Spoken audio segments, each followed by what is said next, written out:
Hello, friends. Placing a loved one with Alzheimer's disease or another dementia in a care facility is probably the hardest decision a caregiver has to make. And if that loved one had previously said that they never wanted to live in a nursing home, that decision is just excruciating. Hello, I'm Dr. Renee Harmon. I'm the author of Surfing the Waves of Alzheimer's. It's a teaching memoir about my husband Harvey and his time with younger onset Alzheimer's disease, how it affected him, me, and our family. I call it a teaching memoir because it's organized around caregiving principles. Each chapter is named one of these principles and then illustrated with story and ends with discussion. I've been looking at each of the chapters of my book, and this week we're looking at the 13th chapter. We will care for him so that you can just love him. When I started on this journey with my husband, I never envisioned Harvey having to be in a facility.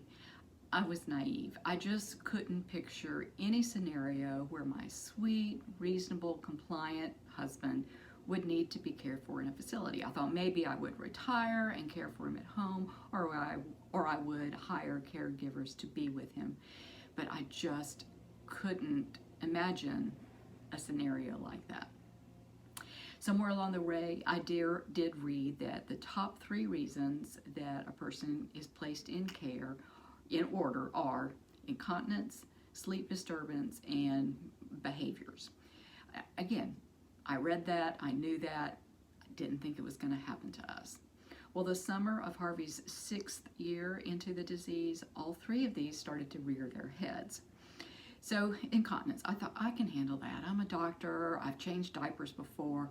What I didn't count on was the stage prior to total incontinence when the person has the urge, but they don't know what to do. They don't have the steps. They don't have the memory of where to go, what to do. And the caregivers and I would find evidence of this throughout the house, and I even once caught him trying to defecate in the backyard. When Harvey became totally incontinent, wearing diapers, everything was contained.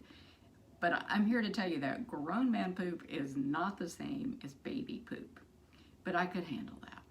Again, about the same time, behaviors started to show, mainly around aspects of care. The less he understood my words, the caregiver's words, the less cooperative he was with changing clothes or taking a shower. It just got harder and harder. And eventually it was to the point where he would try to block us. He would maybe push and shove a little bit, grab my wrist. No one was ever hurt, but it was killing me that this was the relationship that I was having with my husband. My sleep was initially disturbed that same summer because Harvey was getting up to use the restroom in the middle of the night and then having a hard time figuring out how to get back in bed. He would sit at the edge of the bed, maybe lie down, put his head on the bedside table, maybe pull up the covers instead of getting in the bed, pulling up as if he were making the bed. And then it got to the point where he would relieve himself on the floor of the bathroom or the closet. But I could manage all that. I was functioning fine at work with those interruptions.